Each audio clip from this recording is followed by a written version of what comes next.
The person under the bed. I live alone in a small studio apartment on the 9th floor.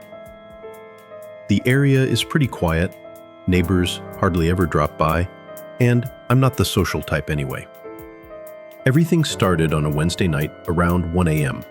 I was lying in bed, curled up under my blanket. My phone was dead and the TV had broken down a few days earlier. In that absolute silence,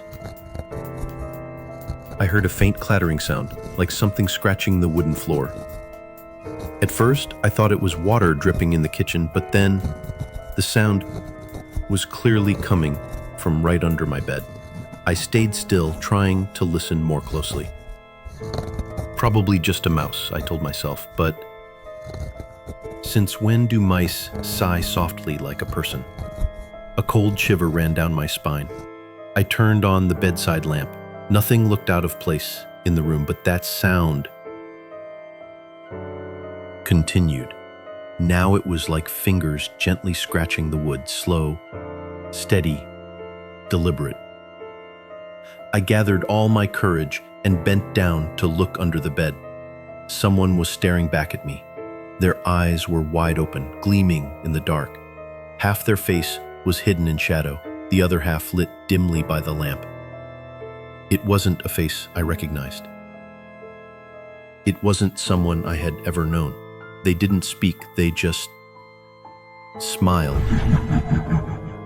I screamed, turned on all the lights and backed up against the wall, but when I looked again, there was no one under the bed, just dust, and a faint scratch mark stretching out like someone had been lying there for a very long time. I didn't sleep that night, but things only got worse. The next night, I dreamed I was lying in bed and something was crawling out from beneath my feet. I jolted awake, gasping, my back drenched in sweat. The bedside lamp was still on. I hadn't turned it off. I tried to sit up, then realized the mattress was indented in one spot, as if someone had just pulled their hand away. This time, I didn't dare check. I turned on every light in the apartment and sat there until sunrise. The next morning, I called someone to inspect every corner. No signs of mice, no sign of forced entry. Everything was normal, except for one thing. Under the bed, they found a small, folded piece of paper, tucked right up against the wall, written in black ink by hand. "Thank you for letting me sleep with you."